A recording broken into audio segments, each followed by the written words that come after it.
Welcome back to the Paddle and Fin Podcast Network.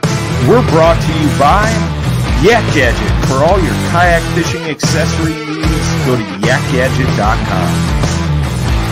Pelican cases, coolers, and lighting. Go to pelican.com. The 153 Bait Company. For all your hard and soft bait needs, go to the153anglers.com. Now let's get this show started.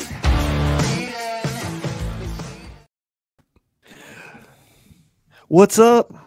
I can't tell if my mic's on or not, dude. It sounds weird. What's up, guys? How you doing, man? Good. Got Armando on tonight. Josh had some stuff he had to do, so it's perfect though because me and Armando both use Douglas, and we are having on a Douglas guest tonight, so it's gonna be fun. It is. Yeah. So, what's new with you, man? Anything new? What's new, man? What is it? New episode of the. What is this? When is this airing? This is airing next week. Oh, next week. Week from Thursday. Week from Thursday. So, man, let me see. It's gonna be old news by then, but went at the end of the year, December 31st, man. With Carlos Torres from Lone Star Kayak Fishing, and had a great time. I've never had a day like that. We caught in between both of us, caught 50 bass. Well, Jeff too. We caught 50 bass easily. I caught 15. Jeff caught 10, and Carlos caught 25 of them. Man, it was a magical day. It was one of those days where you couldn't do anything wrong. Yeah, I love that, dude. So it was fun. So much fun. Seems like this year or last year now. It's not 2021 anymore. Last year I had way more 20 fish days than I ever have, and I don't know why it was, but you have multiple 20 fish days. I did. I had I probably had 10 days like that last year. I was really, yeah. I had a good year last year. I'd say you did. Yeah, That's awesome. I'm jealous. It was fun. I don't know if I can top 2021 though, so we're gonna try. Definitely. Yeah. Well, guys, we got a cool guest for you tonight. We're going to be talking to Donny Espey from Douglas Rods. We're going to talk a little bit about Douglas, a little bit about some of his favorite fishing products in general, since we are a fishing product review segment. So get Donny in here. Welcome to the show, man. What's going on, guys? Thanks for having me. Definitely, dude. I feel like I've known you for a while because, me and you talk so much. Social media in general that way is so ridiculous. I know before I even started working at Douglas, I started talking to guys, and now they're on our pro staff. It feels like it's a family, personal way, and just, you reach out to people, and after 20 messages back and forth, you really feel like you know the guy. So, it's nice to finally meet you guys in person. Yeah. It's funny because we're right there in the camera, and then you're all far away over there. Yeah, I know. Donny? I'm hiding behind my screen. Yeah, that's funny though. Yeah, but yeah, man, glad to have you on the show. Yeah, you want to give the listeners a little background on you, where you're from, all that kind of stuff. Yeah, definitely. So I'm from upstate New York. I went to Plattsburgh State College during college, obviously. There I was the president of the fishing team. You can see my jersey up here on the left. Started there, worked at Dick's Sporting Goods as far as background in the fishing industry works. From there, I got a job working for Rod Geeks, which is a custom rod builder company. We built blanks for St. Croix factory down in Mexico, which built rods for St. Croix as well. After that position, we got bought out by St. Croix, started working for a beer distributor. And then, like we talked about earlier before I hopped on here, interview with my boss here at Douglas Rods right now. Within a 24-hour period, really got the offer. It was nice. He had confidence in me just from having that past experience. So, got the job. Here I am now, probably about 4 months in. So it's been great experience, great team, great rods, and just happy to be here. Yeah, I agree, man. That you said something about Douglas feeling like a little family and stuff like that. I completely agree, and I think that's what attracted me to Douglas. Well, that and Brian giving me the rod to hold in my hand, but the thing I like the most is probably the small family feel to it. It's not like the big, huge, the big, huge brand out there yet. You know what I mean? No, and it's great because we are growing, and it was really nice to get in at the ground floor. And, basically if, you got a problem with your rod, you're talking to one of three people. And we still have the capability to do everything that the big companies can do with it for marketing, sales, and getting you the rods that you need. Our inventory right now is really good, and that's some things that a lot of companies are struggling with. So it's nice to be on this side of it. And like you said, it's a win-win. You know, the company as a whole is very, you know, we're big, but as what makes you guys feel like is like you're talking to the same person over and over, which it really is, which is nice. Yeah, it is nice. Let me put you on the spot here, Donnie. So you work for St. Croix. Now you work for Douglas right out of the bat. What do you think? Compare the two companies. Yeah, definitely. So they're both family run, which is a really cool thing. St. Croix has been in business for a crazy long time, which is obviously their biggest asset when it comes to rods. You know, just think about your fishing skills. You know, how many years you've been fishing? First year to your last year currently. Obviously, your skills will go up. But as far as Douglas being a young company, their rods are really competitive. Working with St. Croix, I got access to the factory, got to like see their raw products and stuff like that, and it's very comparable to what we have. The rods are as well, and everybody asks me this question, especially in the office. It's like, oh, what's the difference? Who's better? Who's better? It's like Douglas has specific models and St. Croix has specific models that I like. But the Douglas rods lately, when I've been fishing them, I've been feeling things that I've never felt before. And that just kind of speaks for itself when you're using the rods. And, you know, it's definitely a difference. And I do appreciate the quality that Fred Cantali, our designer, puts into his models. For example, St. Croix, if you get a model and a spinning rod, you're getting the same exact blank in the casting version. Fred doesn't do that. He does both designs separately. So you're getting the optimal rod blank for that rod, which is really cool. Oh, that's cool. I didn't know that. Yeah, I call Fred the mad scientist of rod design. Really I had to meet. He really is. You know, I got to hang out with him at the Bassmasters, the classic. Yeah, at the booth in Douglas. Funny guy. Love talking to him. He is. Wealth of knowledge too, man. Just a wealth. When it comes to rod designing, he's just top notch. The experiences people have when fishing, you know, I always talk about having whatever the word is, basically perspective.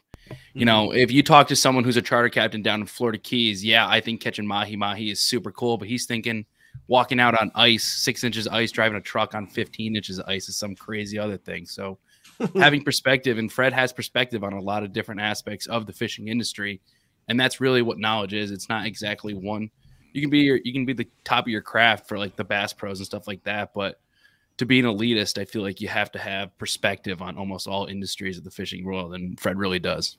Oh yeah, I agree with that. I mean, it's like that in any industry, really. I mean, you don't want to be a master of one thing and, you know, not know anything of anything else. Yeah. If you're a NASCAR driver, you don't want to be just taking left turns the rest of your life. Isn't that what they do? That's a good analogy. Yeah. Gotta get a little Formula One in there. That's funny. No, I need to get that Fred on, man. On a podcast. Yeah, I was just talking to him today. He said he'd love to come on. Yeah. He liked one of my pictures today. I was like, hey, cool. Man, top of the world. I know, pretty cool. But yeah, I don't know. I just lost my train of thought. Sorry. Well, let me ask you this, Donnie. Yeah, go for it. Your handle on Instagram, Danny the Mullet. I know you're far away, but I can already see the salad just waving on the back. Could you give us, you know, I'm a huge fan of the mullet. Course. So, you know, it's usually men that ask me this question, so I'm not surprised. You get a lot of mullets up there in upstate New York? You know, ever since Morgan Wallen really came into the scene, it's kind of what I've been seeing. But definitely more longer hair. I think it was a main thing of lockdown. People just couldn't get haircuts, and then that was my biggest thing. Is I didn't want to take the time to like go through that weird, awkward stage of like half mullet. But I got to do it in the security of my own basement and not have anybody see me for 3 months. So it worked out. And then afterwards, I was like, it doesn't look half bad. That's awesome. Where we pride, man. Where we pride. Yep. See, I've been seeing a lot of like high school football prospects. They're like rocking them lately. Yeah. You'll see their like profile picture of them getting signed by one of their schools. The biggest thing I always see when it comes to haircuts, it's Minnesota hockey. They have, I think it's Minnesota hockey, but they have like the championship every year, and like that's like a huge thing is you have to have the lettuce. Yeah, there's videos that every year. Yeah, it reminds me of Yamir Yager. Actually, me and Armando was talking about the '90s Penguins the other way. Yeah, Yeah, I didn't watch much hockey. I grew up in Puerto Rico, but I did get into a little bit of the Mario Lemieux's Penguins just because it was such a dominating sport that was like close to a dynasty I've seen in hockey. And again, I'm not a huge hockey fan, but I really enjoyed watching them play. Jaromir Jagr, Mario Lemieux, had a bunch of good guys over there. Yeah, growing up, I had season tickets to a local college team, so we'd go almost every Friday night during the season. It was fun. Definitely my favorite sport to watch live. really. You know what it is? I'll say this. I've gone to NFL games, and I think it's too much of dead time between places. Like 30 seconds of a play that half the time ends up with a penalty, so it doesn't count for anything. And then I got into watching hockey, which I never got into TV, but I got a buddy of mine that got free tickets to the Dallas Stars. So I went one day, and I really enjoy watching hockey live, man, because it kind of reminds me of soccer. It's nonstop action. Yeah. Just keep going, no timeouts. Just keep going. And the greatest thing hockey has is the air horn. Every single sport, when their team scores, should have a horn. Yeah. Yes. It's always hockey. Like, the sounds of hockey is amazing. Yes. The sticks hitting, the puck hitting the net, the puck hitting the post. Even like the whistle throughout the entire stadium is always amazing. Yeah. Yeah, that's awesome. Who's your favorite professional team? I'm a Caps fan. I didn't have a huge team up until college, and my roommate was a Caps fan. Yeah. Overcheck. Oh, yeah. Ovechkin, yeah. Ovechkin, He's good. I can't hate, but I don't like Tom Wilson, so. Yeah, he's kind of dirty. Hey, somebody admitted it. That's awesome. Usually people give me crap about it. He just has heart for the sport. Yeah. Yeah, dude, let's get back into Douglas stuff, man. Yeah, definitely. What's your favorite rod? Right now, it's probably I'm really into like the 745 casting rod. And then I really haven't gotten too much use out of it just for being here really a short time during the actual season. But I did get to use them up on the St. Lawrence River in the 742, I think it was. That as a drop shot rod up in the river is like, that's another thing about Douglas is like we make area specific, technique specific rods. So up in the St. Lawrence, you need a longer rod in order to fight those larger smallmouth, especially in a 3-mile-an-hour current like it is up there. Yep. So having that extra length really helps fight the fish. And then the other thing you do up in the St. Lawrence is you drift. It's not like you're spot locking over top of them and playing video games looking at your screen. You're doing like 200 yards, 100-yard drifts up. You go up the river, turn off, come back down. And having that longer rod to stick off the boat because it's such clear water really helps. So that was one thing I got to use. And drop shotting, I've never had a really strong stance on. So using that for the first time and getting to feel that compared to the rods, like I think most people's drop shot rods standard, at least on a bass boat, I know you guys are big kayak guys, is like a 610 medium light, extra fast. So using something a little bit different than that was odd for me. But then back to that casting rod, the X Matrix 745 is just, I like a little bit of extra length. Yeah, I like, let me see. Yep. Yeah, I like a little bit of extra length, and that medium heavy for me is nice because it's such a all around rod.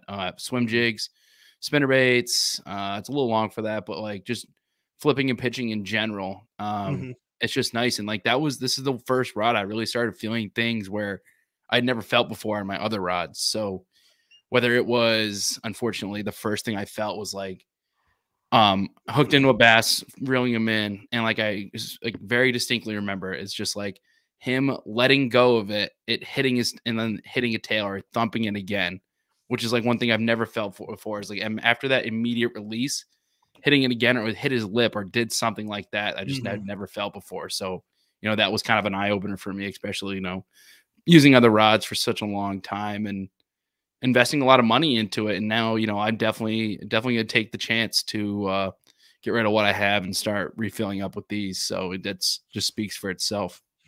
Yeah. I mean, that's exactly what I did. Last year I had so many rods from different companies and, I tried to be like technique specific. I just couldn't, I wasn't happy, So then Brian put one of these in my hand. I checked it out. I was like, all right, I'm switching all over to these because they got all these categories of so many rods to choose from that you can do multiple things with. And that's what I like about it. Yeah. All my rods serve as multi-purpose.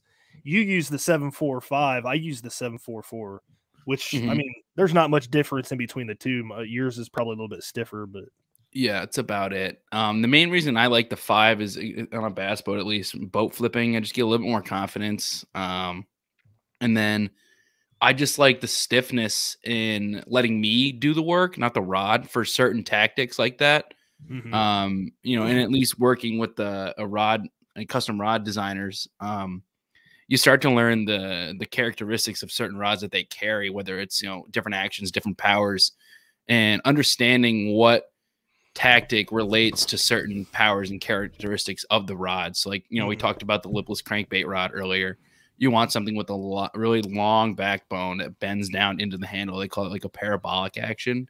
That just allows that rod to do most of the work. And then with any treble hook, you want the rod to have more give to it, so a slower action. And it just helps keep those rods pegged, the hooks pegged. And with, you know, when I'm throwing jigs or swim jigs, when it's one big single hook, the stiffer the rod, the better for me personally. You know, and that's the other thing about rods. It's most of it's personal preference. You know, I've met people who I throw a jerk bait on like a 6-8, like medium moderate. There's other people who like to throw it on fast, and, you know, top water like stick baits I throw on a 6-8 medium moderate, the same rod. Other people like to throw it on fast because they can work it faster or something like that. So it's all personal preference, but there's definitely a fine line between finding the right thing to make sure you land the most fish. Yeah, and it's funny you mentioned the jerk bait because I just recently got into it a few months ago. I've been messing with mine a little bit. I've thrown it on the 744. I like it on that. I also throw it on the 704 M, and I like it on that too. So it's always a toss up.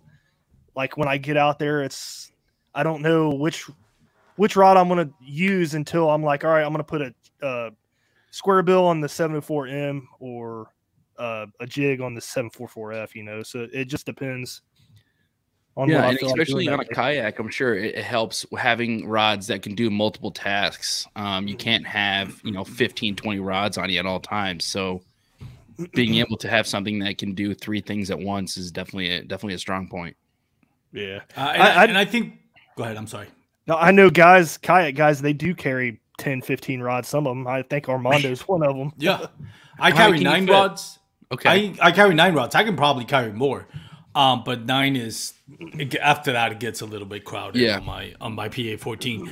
But I mean, one of the things mentioned is like they have the good all around rods, and I think that's great for kayak anglers like myself. I think a lot of people that are getting to kayak anglers kind of underestimate that part.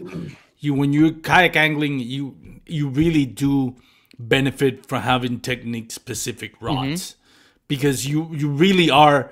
You really have a bass, even a 2-pound bass would tow you or at least move your kayak. I don't care how big your kayak is. I have a PA-14 and I was just fishing this weekend. I had bass, 2-pound bass. When they're aggressive and they hit, they'll turn you around. So they'll tow you. You get a 24-inch double-digit bass, they'll take you on a sleigh ride. So you really do benefit more than more than bank fishing, more than boat fishing. You really do benefit from having technique specifics. And that's why I carry 9 rods for the most part. Because it really is. I mean, I started using my chatterbait rod, my crankbait rod, my chatterbait rod. And as good as it is, you know, once it came out to chatterbaits, there was miss hook sets. Once I switched to once I got a chatterbait rod specifically for that. Yeah. You can see the difference. Like there are times where the bass are just not going to be that aggressive, and unfortunately get them right at the edge, it comes off. But I think having a good rod, a great rod that's technique specifics, gives you a bigger margin of error. Meaning that if your bass didn't completely swallow your bait, that great rod will still give you a chance of pinning it down versus a stiffer rod or rod that's not made for that technique, or it's not a great product. If you don't hook it right at the top of the mouth, you know, hook penetrated everything, you're pretty much going to lose it because it's not going to give you that margin of error that a great Douglas rod, technique specific, is going to give you. Yeah, definitely. Question for you, Armando. What is the shortest rod you carry on your deck for kayaks? I have 2 now. I actually will have one on order, but one that's going to be, I think it's the 6, I think I have a 6'8", the jerkbait. Caleb got me on that one. Okay. And I love it. That 6'8", it's the LRS. I think it's a 3. Let me look. But the only reason why I ask is talking to a lot of kayak anglers, some guys don't go under a certain length due to the fact that they might have to bring the bass around the front of the kayak. And if it's too short, they won't reach, is what I've heard. I wasn't sure if you guys if you have a bow mountain trolling motor, then yeah, that's Okay. If you don't, then I don't think that's a big deal. Okay. Speaking of a guy that has owned a bow mount on the kayak, that is an issue, and it's kind of annoying, but you know, that's kind of why I always fish off to the side of my kayak more than in front of me. But and especially when you try to land them, you're not trying to land them off the front. But yeah, I've tried to pitch guys certain rods for technique specific stuff, and you go, oh no, I can't have that; it's too short.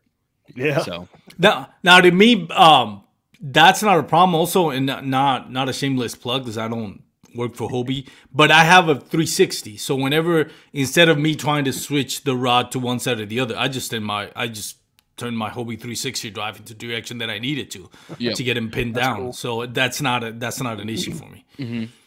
How much in kayak angling is it like a curve of learning how to run that Hobie drive in order to like use it properly for yourself?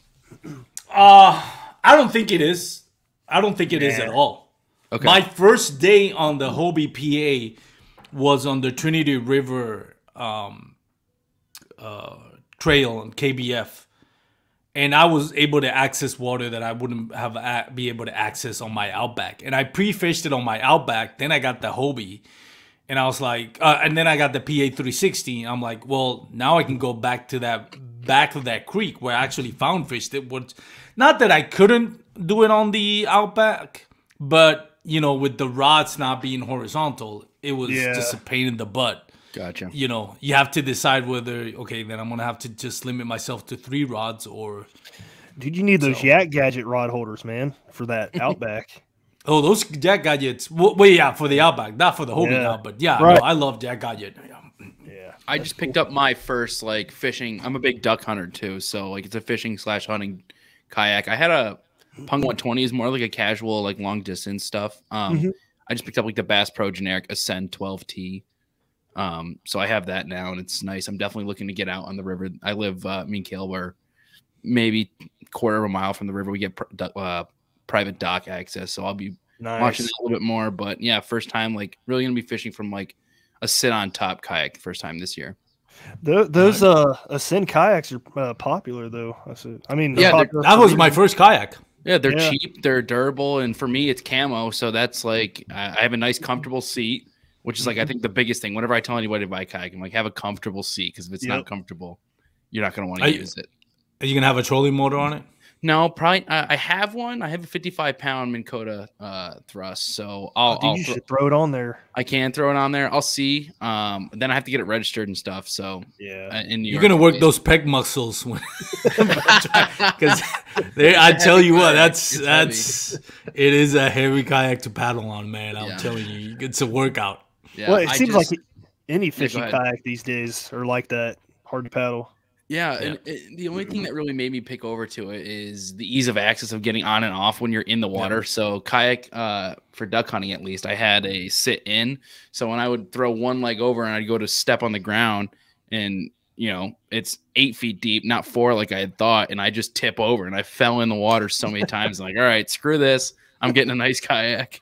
Yeah. So hopefully that works out for me. Oh man, I flipped my kayak for the first time ever.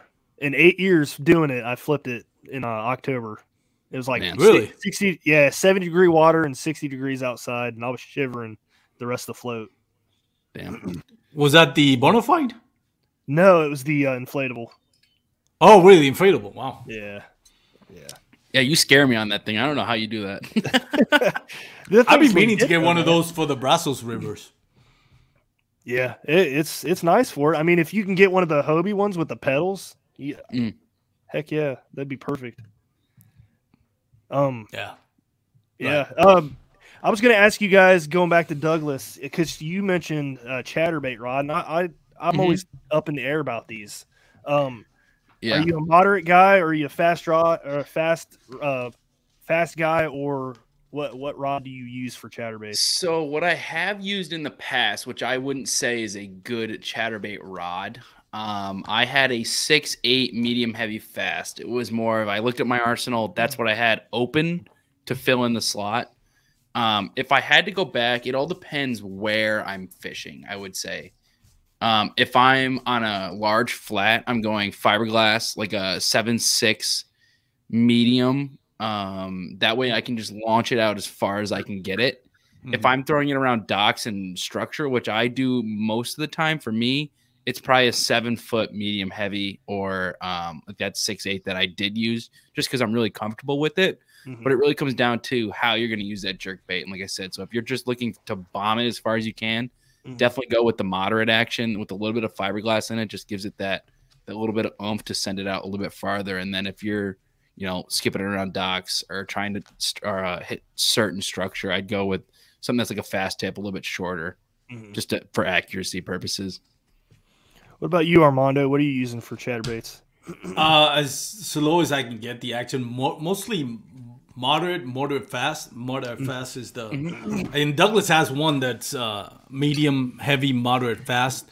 The reason, my theory, and I'm not saying anybody else that uses something different is wrong, just my personal feel on it.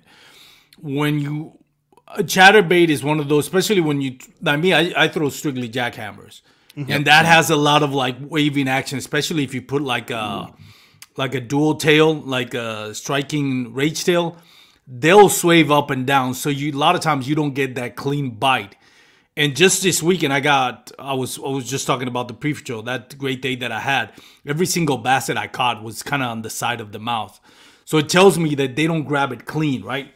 So if you get a fast action, in my opinion, keep in mind when they swallow it, the blade that's on top is going to force them to open their mouth and launch that bait out, their chatterbait out of their mouth before that hook can penetrate. So in my opinion, and again, this is just my personal preference, my personal opinion, I like something that's either moderate or moderate fast. It gives the bass a little bit more, gives that chatterbait a little bit more chance of getting hooked to that bass versus just straight up pulling it away from the bass before the bass can even get a good hold of it. That's just my opinion. Yeah, definitely. And like you mentioned, the trailer definitely makes a huge difference. So for me, I'm throwing like 4-inch paddle tails on mine.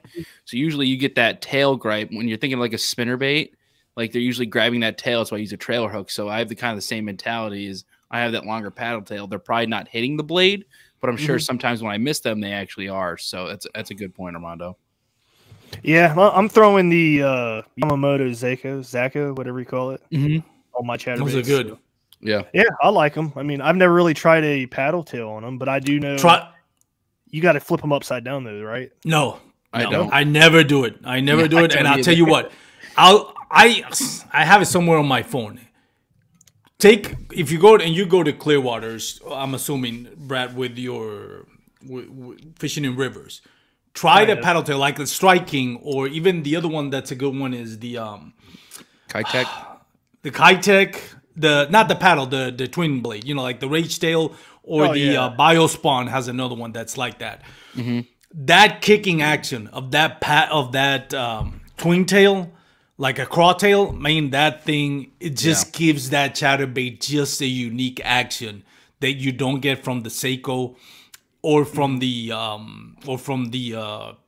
paddle tail. It's just, try it, burn it like a top water and watch it, and you're gonna see that jackhammer just kind of like every now and then, every time you reel, it'll dart to the left or dart to the right, kind of like it was banging against something. And I think that really gives that kind of like the reaction strike that a lot of chatterbaits don't do. Yep. I completely I love agree that with jackhammer. Yeah, I do too, man. I know I was kind of reluctant at first because it's so expensive, but ever since I started using that one, touch a Project Z anymore just because the blade same. doesn't get going anymore. Like Same. I threw the Project Z for probably an entire summer and just like didn't catch anything. My buddy's like, no, like Jack, like because it's like when Chatterbaits first came, like not first came out, but probably like 4 or 5 years ago when they weren't as prominent as they are now. And I was using it, didn't catch anything. I was like, all right, screw it. I'm gonna get the jackhammer. First day out, caught like 15. I'm like, all right, that was the difference. Like I know now you got to pay to play. So yeah. Well, heck, Project Z was like my first love. I won a tournament on that thing. I caught some of my biggest fish on it, and then you picked up a jackhammer. I just like that the blade just went right away, right when it hit the water. Yep. What are the other chatterbaits where it has like the clear but more like circular face? Have you seen those? Picasso. Is that who makes them? Yeah, so not to get off subject, Gene Jensen made a good video out of it. There's only 3 chatterbaits that actually, and the difference between the jackhammer and the rest is that their blade hits the head of the jig. If I have chatterbaits that are completely eroded on the side because the blade just keeps eroding on it. I've had the same jackhammer for 3 years. Yeah, so you see it that on the sides of it. Yeah. So there's only the patent design, I think, striking with the what's the name of it? The Thunder Cricket. Yes. They were able to secure some rights to use that same kind of technology or design that jackhammer does. And then Picasso found a way around it to also have their blade hit the head, because I'm not gonna get deep into it. But if you ever get a chance, watch that Gene Jensen video because he really breaks it down. So those are the only 3 bladed jigs or chatterbaits that actually have that distinct sound. And I think that's the difference from maybe the other chatterbait, because it hits the blade. The other ones are just vibrating. This one is ticking while it hits. You feel it in the rod. I felt as soon as you throw that first one, you feel the difference. Yeah. That's cool. You guys gave me an idea for a show, so I appreciate that. Nice. There you go. I'm gonna see if I can get somebody from Picasso on to talk about it because that's interesting. But yeah, man. I don't know. What? You have anything else on Douglas that you want to share, or anything you want to ask Armando? No, it's always just big. We're growing. You guys especially help us out so much.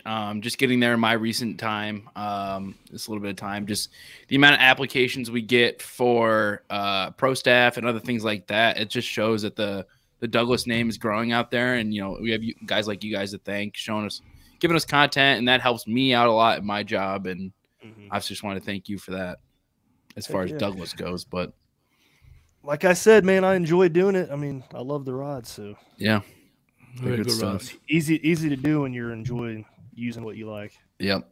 By the way, Donnie, when you said the clear, I think you meant the clear blade. You were probably talking about their stealth, the jackhammer stealth, and I apologize.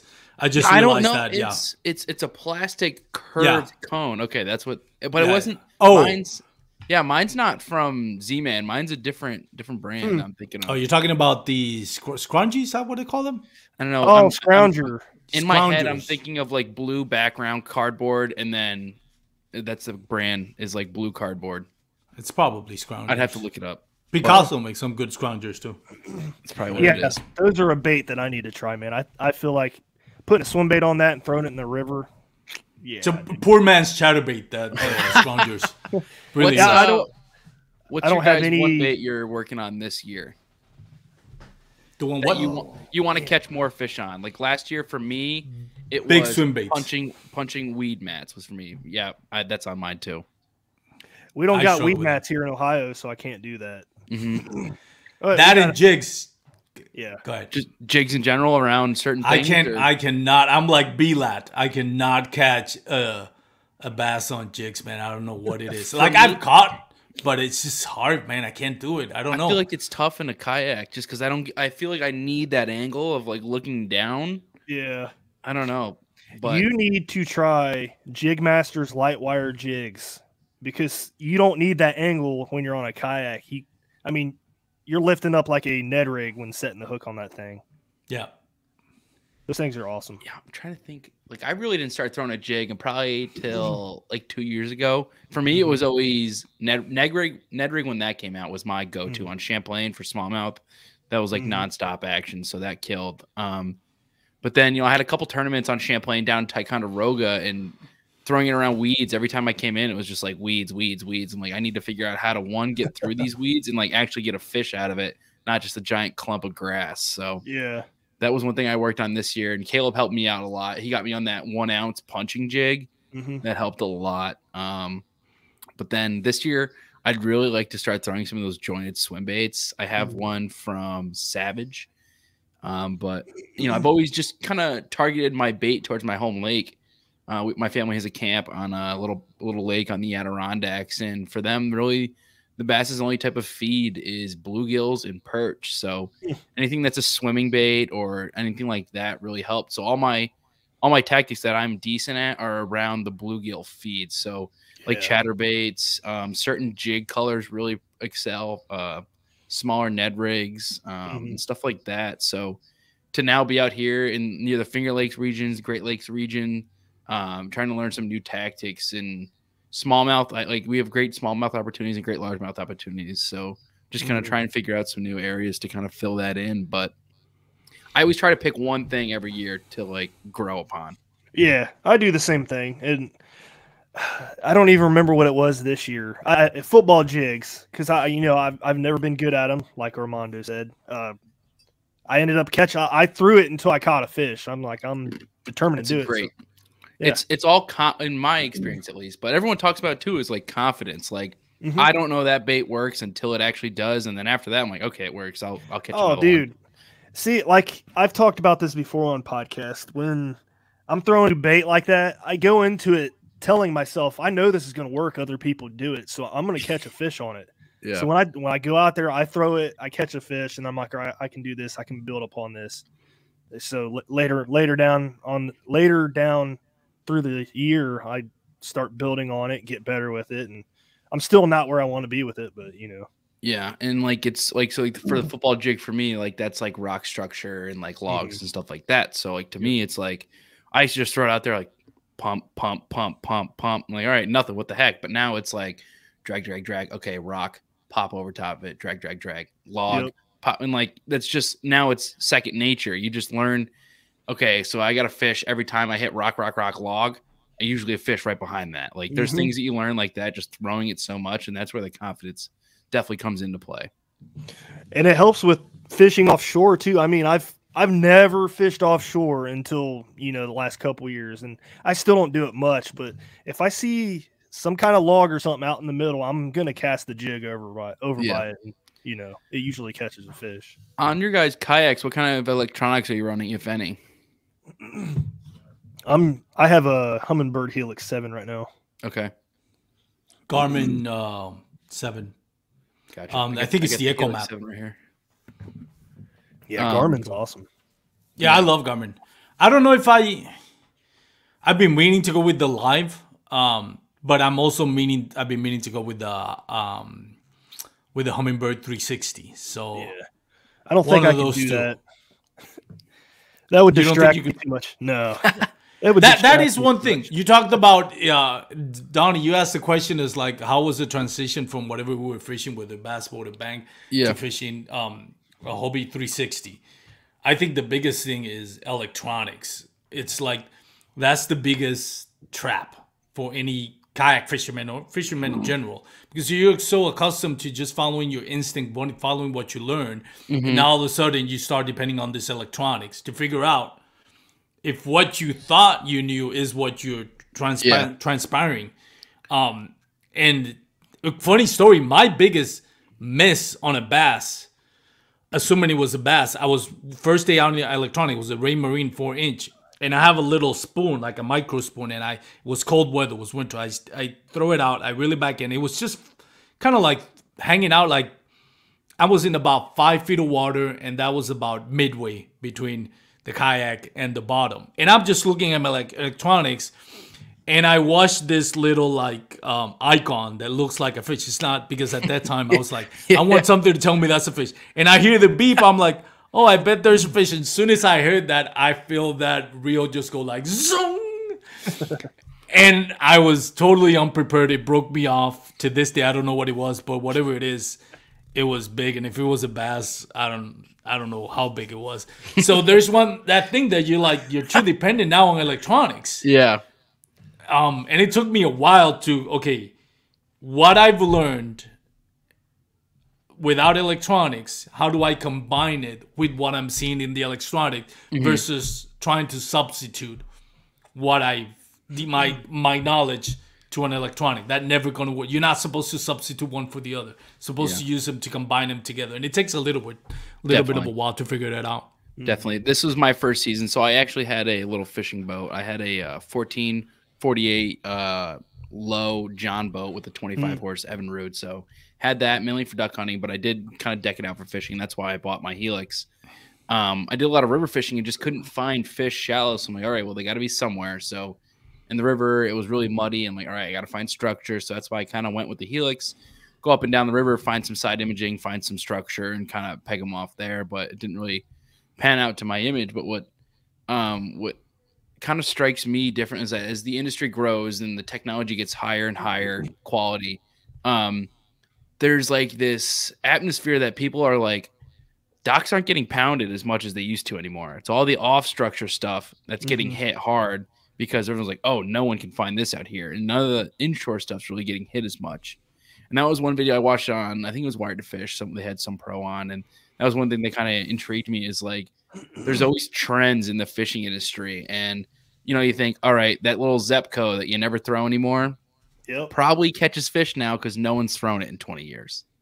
So it gets things like that always intrigue me. And I'm always like, all right, yeah, like I personally don't throw a Senko anymore just because I've thrown it so much in my life when I was younger. I just don't want to catch fish like that anymore. Yeah. But in some cases, it's definitely the best way to catch fish. And I just don't want to touch it. And it's just me being prude. And I want to catch them a different way. So, but it's weird how it jumps back and forth like that. And it's the same thing with electronics. No, I'm the exact same way. I mean, there's baits out there. Like a crankbait, for instance. I've grew up throwing those. I got so tired of them. I don't even want to touch one now. See, I'm the exact opposite. I've only caught like 5 or 6 like smallmouth on like crankbaits. I just don't throw enough. I've always thrown the Ned rig, and now like it's probably going on 2 years where I haven't thrown one. Yeah, because I just caught so many. I need to learn other techniques. Like I know I can catch fish on that. If I'm not in a pressure situation, I won't use it because I want to learn other tactics. Yeah, I'm with you. So that's one thing that when I started kayak fishing, I thought, well, I'm not going to beat the bank. That's what I did. You know, I have a kayak now. I can go, you know, and before I even got the electronics, I would target like open water flats and docks, and I would throw a jerkbait constantly. And I got good at it. I got good at catching nice bass on jerkbaits. Then I got the electronics. Then I realized banks are the place to be if you want to catch consistent fish. So I kind of abandoned the kind of like the jerk baits and the offshore, and now I'm trying to kind of get back to it and finding myself like, man, I used to be good at it, and now I feel like I'm completely lost. Like I've lost all my confidence in it. One thing about the electronics now, if you're a bank beater on a kayak, this is your time to shine, because all these tournaments, all these people are just investing in fishing offshore, getting those big bass, and it's to the point where the technology is still good that not that many people have dialed it in, are still learning. So they're going offshore trying to learn.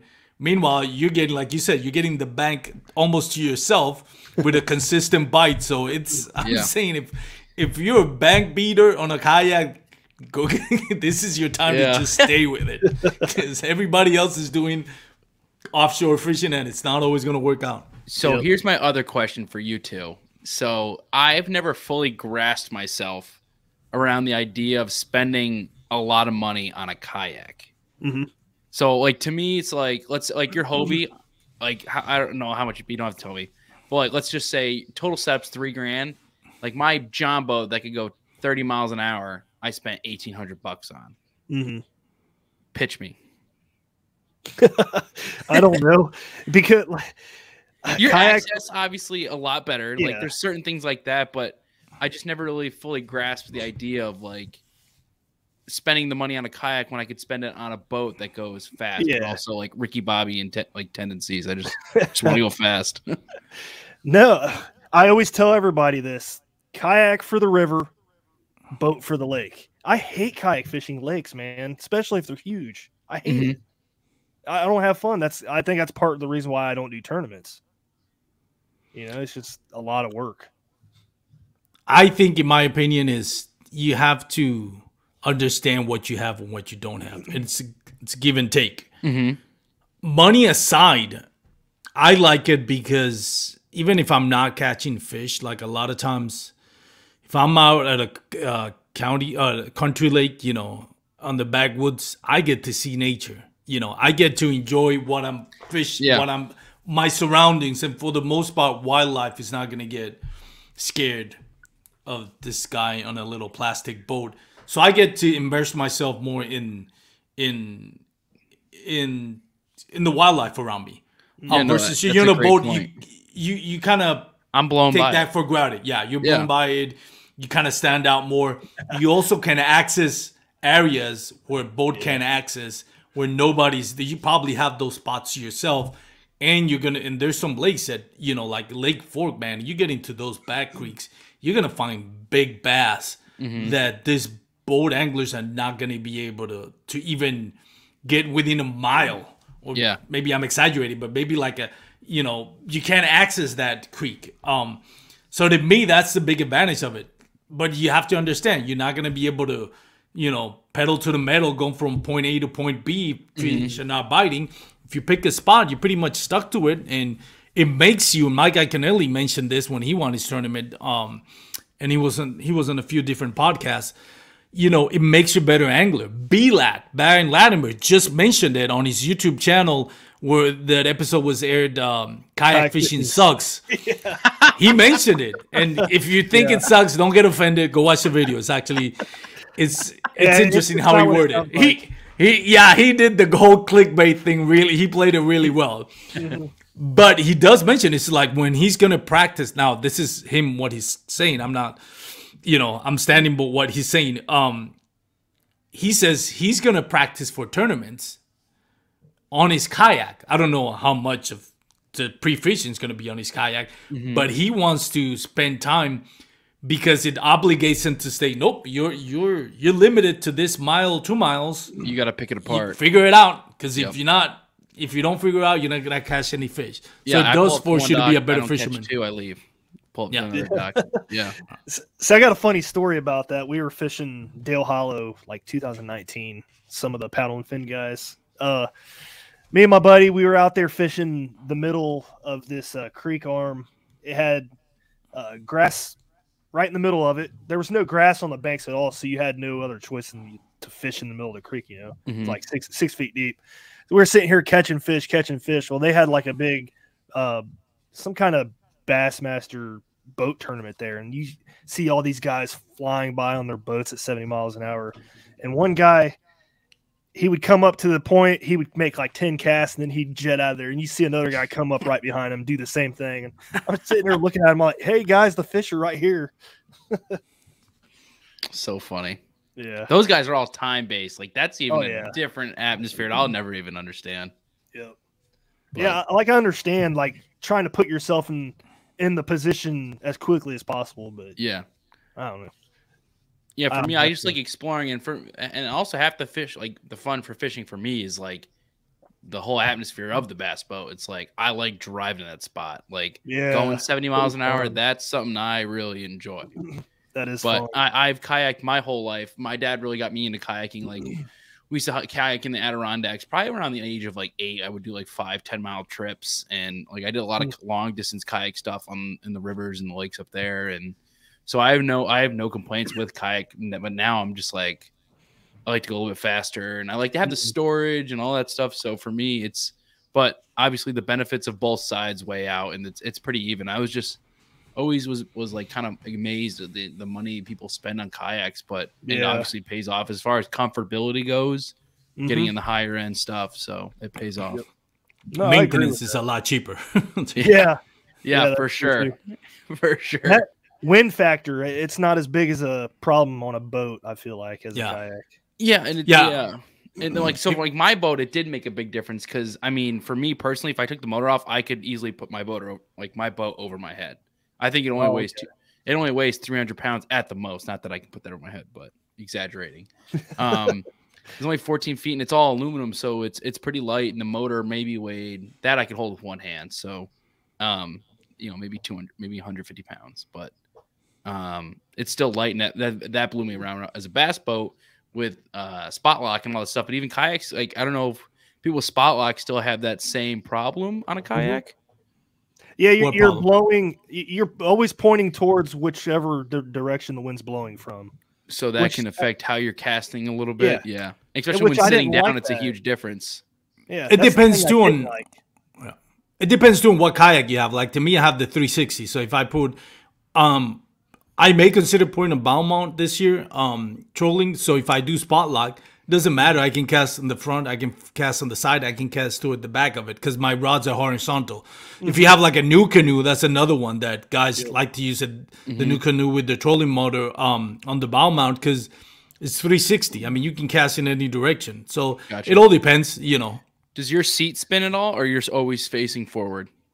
I'm always facing forward, but I stand. If I got a spot lock, I'm just standing up. Okay. Gotcha. If I'm doing offshore, at least I'm standing up. I saw you guys last episode. You had Midwest Fisher Gal. The videos of her when she's on her Hobie kayak, like up front. Like I'm so amazed at her balance and just all around agility on a kayak is insane. Yeah. Nah, she's really good. No joke. She's crazy on that thing. That's cool, man. But as far as like new products go for this year, is there anything you're looking to get your hands on? I know for me personally, I was at ICAST this past year. That Berkeley Gilly is like one thing I really want to get my hands on. Yeah, it's a popular one. I've heard quite a few people say that, like, "Oh, get into that this year." So, Mm-hmm. but like back to like it's a bluegill profile. So like for me, on the lake, like that's like the thing I really enjoy is throwing bluegill patterns. So heck yeah, I don't know, man. Yeah, that looks sweet. That Berkeley girly. Oh, Gilly. The products that I look forward to using this year are stuff that like the new bending branches paddle, or my 724XF rod I just got. I'm ready to bust some fish with the fluke, man. I'm waiting for it. It's so much fun. See, you're still on open water, but I'm like in my mentality, I'm such like a next season guy. So like right now for me, like I'm itching to get on ice. Oh yeah. And then like as soon as ice is like not even ice won't even be done, I'm like, all right, turkey hunting. And then like after turkey, I was like, all right, bass fishing. And then as soon as bass fishing is not even over with, we're like, all right, duck hunting. All right, deer hunting. All right, ice fishing. And it just goes in that cycle. And I'm always like, I get a good month before the season, a month during the season, and then I'm already looking forward to the next season. And I like skip the second half of it. That would drive me nuts, dude. Like I'm so addicted to river smallmouth. Like stay to one hobby. That's my advice. Stay to one hobby. Yeah, I got buddies that do the same thing though. So. Yeah. You want to transition into some of these? I don't know if Armando, you got any questions, but we got a couple fun questions we're gonna end the show with. Hit it. Me and Josh, we talked about it. We were gonna start doing like a would you rather type game with some of our love it guests and stuff like that, and just fun questions. Just get get your perspective, I guess. So, yeah, dude, Armando, you want to start off if you have one? Let me see. Well, let's start with the classic. Okay. Rather have 1 10-pounder fishing the whole day and just catching one fish and it's a 10-pounder, or catching 22 pounders? At the classic 1 10-pounder, because I think it adds more than the 5 2-pounders. Is about the same probably, but that's actually math. It's the same. Definitely 1 10-pounder. That's like legend status compared to just average Joe. So definitely 1 10-pounder. Ohio's like that. You get 5 2-pounders like it's nothing. Mm-hmm. So yeah, I'm with you. I have to say I've been the most fish caught in one day on the 31st of December. We're just talking about that in the pre-recording. And I would have said, give me 1 10-pounder, 8 hours fishing, just one fish. But there's something to be said about catching 4 or 5 in a row, or just catching or spending 8 hours and catching 20 bass. It's super fun. If I'm out there for like the day, like you said, for sure, I'd rather catch 5 fish than 1. But if it's like a tournament, I'd rather have. Oh no, just fun fishing. Yeah, fun fishing 5.2s then. All right. What about you, Brad? What questions do you have for a guest? It's not a would you rather question, but would you, if you could only fish one state for the rest of your life, what state would it be?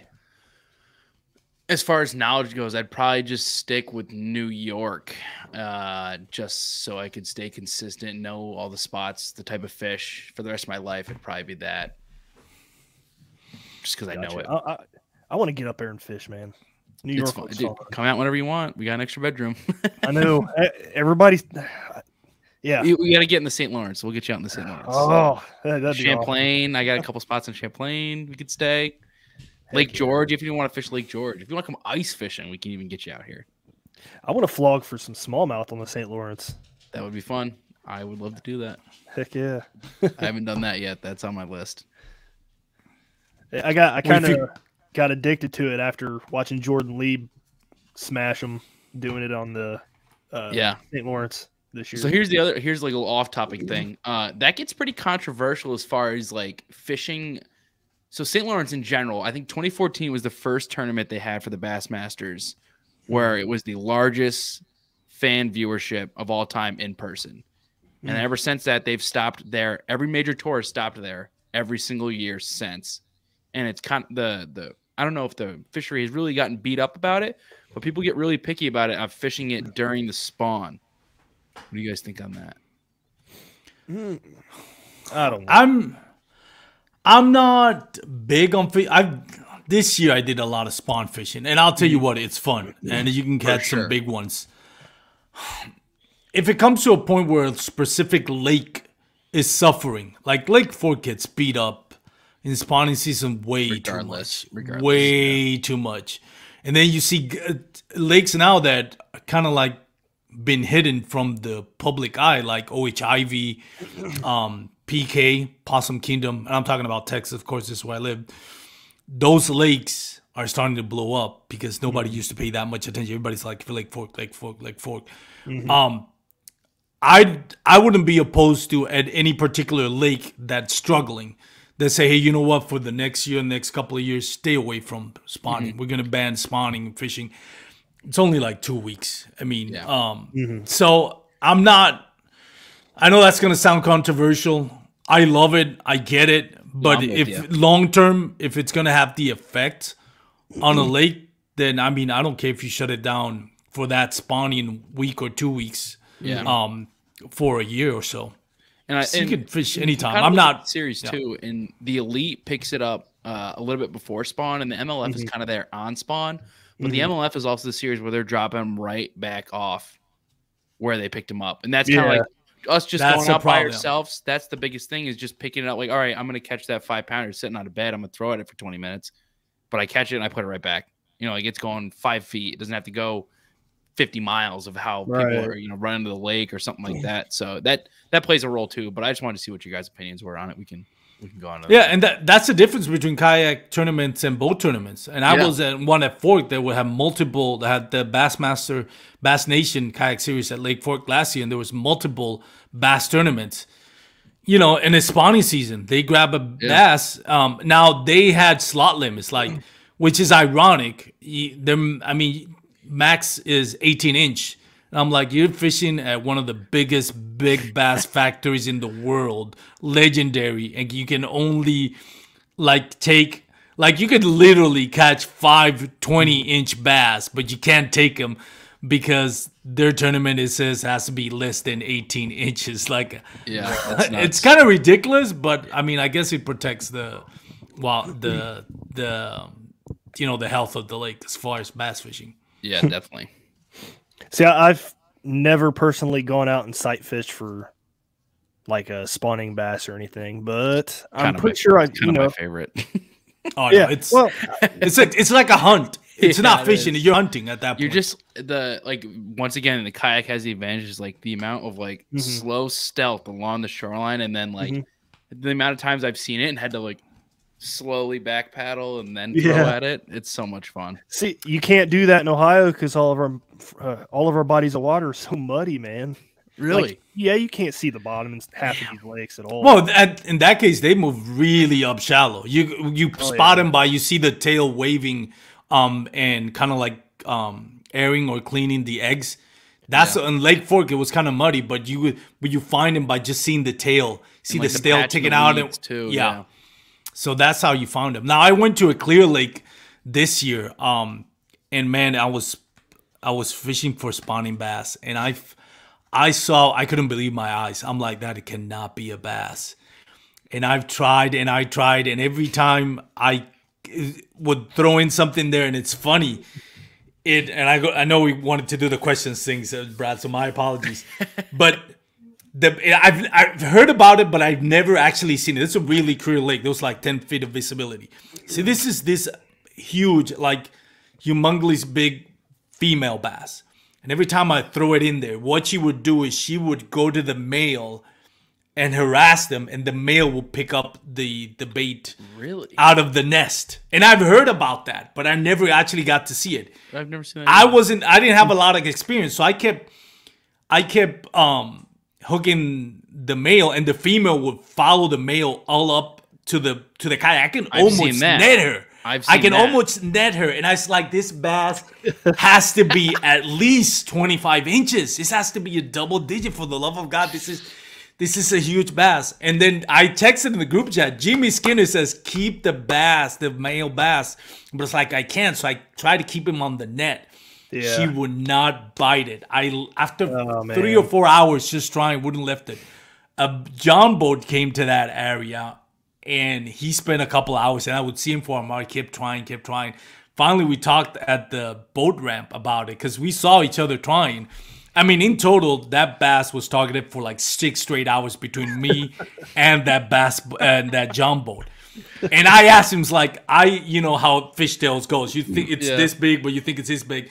But he's telling me, he says, nah, dude, that thing says we thought it was a catfish, how big it was. Jeez, until it followed that male up into the on their John boat, because the same thing happened to them. That male must have gotten hooked like 20 times that day. He's about to, you know what, get the lawyer. I'm done. I'll play the child support. I'm not doing this anymore. Get me the hell out of here. Yeah. It was funny, but it was like, he said, like, that had to be at least 25 to 27 inch. So I got hooked on sight fishing when I saw it. And, that's huge, dude. And fishing on for spawning bass with that. Never got to catch it, though. Damn. That's cool, man. That's cool. Next question I got here. Who's your favorite professional fisherman? Seth Fighter. Seth Fighter's I got to see him at ICAST, and just his whole atmosphere around him. He's a big duck hunter, big deer hunter, and just outdoorsman. And my college roommate, his dad is Noah Bose, who runs the Bassmaster Opens, and he's got to ride in the boat with Seth Fighter a few times. And I've heard legends say the only thing he brings on the boat with him is a 2-liter of Mountain Dew. So that's pretty cool. Hey, surprised, man. He looks like that kind of guy. He's a legend. He's a legend. And AOI this year just kind of immortalizes him as good as he is. And back to just sticking, like what we talked about earlier, just sticking with your guns. He said he caught all of his fish under 10 feet this year, just fishing the stuff he knows. And that's what it kind of leads to, is, once again, confidence. Even all the smallmouth he caught under 10 feet.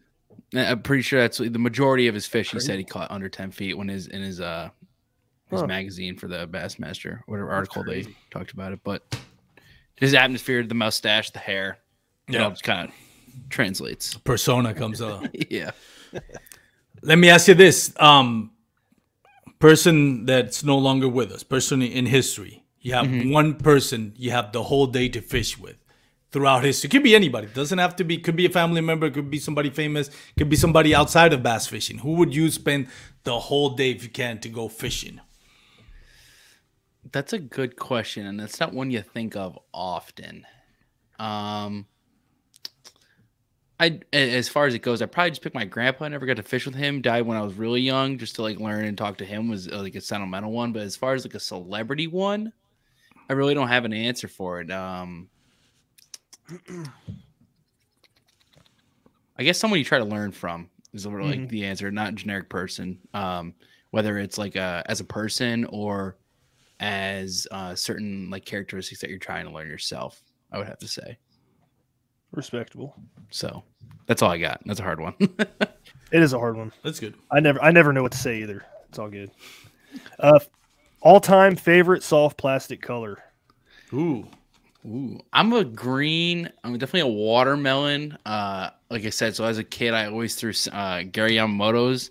Whenever I saw a watermelon with a limited edition flake, I always went crazy for it. And it was like, oh, no one's ever thrown this. It's limited edition. I got to get my hands on it. So a watermelon, probably. And I'm all clear up here, so I don't throw a lot of muddy stuff. So like my visibility, once again, hometown lake is like 10 to 15 feet. Lake George at some spots I fish a lot is like almost 20 to 30. That's crazy. Yeah, so anything natural really, but watermelon's definitely my favorite. If you couldn't fish for bass, that includes smallmouth, spotted, and largemouth bass. You can't target any of those three for the rest of your life. Which fish would you target? So this past spring, I got to go down to Myrtle Beach and do some charter fishing out of Merle's Inlet Charter Fishing Company. Definitely check them out if you're in the area. Those guys are awesome. And we caught some cobia, and that was a fun fight. Really tasty fish. And we've been talking to some of our pros, and he said those are some of the best fighting fish he's fought with. And they're just big, tasty fish. And I'm a big meat guy. So like that's why I love deer hunting, duck hunting, turkey hunting, all that stuff. And ice fishing for me is a lot of fun just due to the fact of the fillets, because I don't keep bass. But cobia is probably the one. But if I like pick a trophy one I've never done before, is like mahi-mahi or like marlin or something crazy fun like that. Yep. Have you ever watched that video of Next Level Fishing TV, Chris Castro? He fished for a cobia. He fished down in South Texas, Corpus Christi. He had a huge cobia. That is an epic fight. That video is epic. They're muscle. Broke the rod. Then he had like a small bat to hit it over the head. He broke that thing, hitting it. That thing was still kicking. So he has like a little broken bat and a broken rod, and he's still fighting that fish. That video was epic. That's awesome. I gotta look that up. Yeah, Chris Cross on Next Level Fishing TV. Give it a That's look. awesome. It's an amazing video. Oh, my last question was kind of in line with Armando's. So, all right. If Armando, you got anything else there? I might have another one if it's okay with you. You tell me when we're done. Yeah, dude, share one. But you have one though, right? No, I used all mine. Okay. Man, I thought you were gonna. You can only use one specific technique the rest of your life. What would it be? Probably chatterbait. Yeah, I figured. Power fisherman. Yep, probably chatterbait. Yeah, I'm complete opposite. I like finesse fishing. It'd be a chatterbait or a jig, but the chatterbait for me, the bite is more enjoyable because of the constant reel and then that stop. Yep. And it's good all around bait. I don't think there's ever a bad time to throw a chatterbait if you know how to work it. Yeah.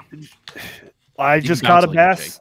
I just caught a bass in 45-degree water on a chatterbait this past weekend. So. Yeah, I guess that'd be the only downside is temperature. I can't slow it down slow enough, at least for winter fishing around here. But you'd be surprised, man. I mean, yeah. I was just, constant, like, I don't know, moderate speed retrieve, and he bit it. And when you're kayak fishing, that really, especially that 1 1/4 ounce jackhammer, that big jackhammer, to me, that's a great alternative to deep diving crankbaits. Because when you're especially if you're not anchored in, a chatterbait, deep diving crankbait, it's like the crankbait is staying at its place. You're reeling to the crankbait, like the crankbait is pulling your kayak. Versus in some cases, so if you're not anchored in or if you don't have a good spot lock, you're really shortening the travel of that deep diving crankbait. So I have two of the have the black and blue and the white color jackhammers, the 1 1/4. That's what I use for to replace deep diving crankbait. Just throw it out there. It'll get to 30, 50 feet of water fairly quickly, and then just start reeling it or dragging it. I'm gonna have to try that. I use half ounce. I fish it shallow. Yeah. But yeah, That's great for like Armando's language, man. He's a big chatterbait head. Yeah, dude. That's cool. I throw the same color. I only throw the bluegill color.